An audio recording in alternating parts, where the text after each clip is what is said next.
growing concern for parents and an increasingly common question: could my child be autistic? A group of Canadian doctors has released a new set of guidelines that will help primary care physicians identify and diagnose the disorder in kids. Joining us is autism expert Dr. Evdikia Anagostu, a clinical scientist at Holland Bloorview Kids Rehabilitation Hospital here in Toronto. Good morning. Good morning.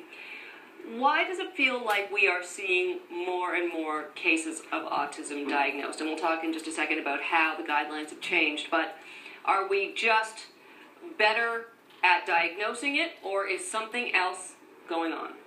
So we are seeing more and more kids, but that's the million-dollar question.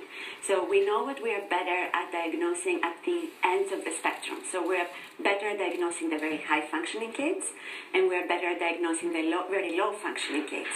Having said that, the increase is so big that if it was any other disorder, we would be looking for other reasons why we're making more diagnoses, and we are.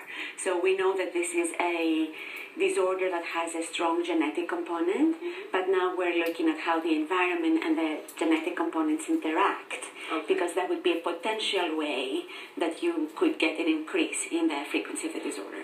So these guidelines have been reviewed and changed in order to be able to diagnose autism more easily. Now your doctor can diagnose, which is a change, is it not? Absolutely. So we have summarized the evidence that there is around there for diagnosis, for early detection, and for treatment. And the goal is that you don't need a specialty assessment anymore for the majority of kids to make the diagnosis of autism. That we have enough guidelines out that the majority of the kids can be diagnosed in their pediatrician's office, in their family doctor's office. When does autism start to show itself? At what age, and what does it look like? Okay. So the first signs of autism are around between 12 to 18 months. The mean age of diagnosis in Canada is around 4 years of age. So we miss the first signs of autism. The first signs of autism typically come in 4 areas. In the area of social interaction, so kids who don't look up to their parents, they don't have good eye contact, they don't respond to their name, they don't share smiles with their parents. In the area of language, where they have delayed language, or it sounds unusual or very scripted, or like they're copying a movie. In the area of play, is when the kids do not have pretend play, they don't feed the doll, they don't put the doll to bed, or the teddy bear. And then there is a category of kind of unusual ways of interpreting the world. The kids who visually inspect, they look at an object from all corners and spend a lot of time doing that. The kids who are very averse to sounds, they don't like loud sounds, or they don't care about loud sounds. With your doctor being able to diagnose now, is the goal that there will be earlier intervention, and will that make a difference? Yes. So that is the primary motivation.